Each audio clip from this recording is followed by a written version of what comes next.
the creation of a new island. This is Kavachi in the Solomon Islands, one of the most active undersea volcanoes in the world.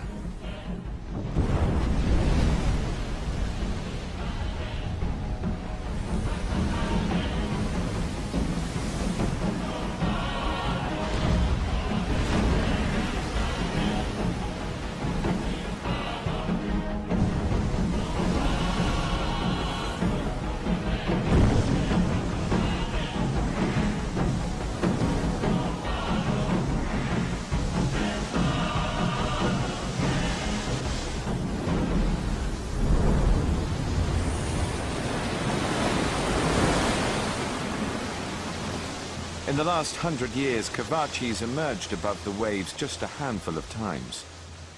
But so far to no avail. Powerful waves keep sweeping its efforts away.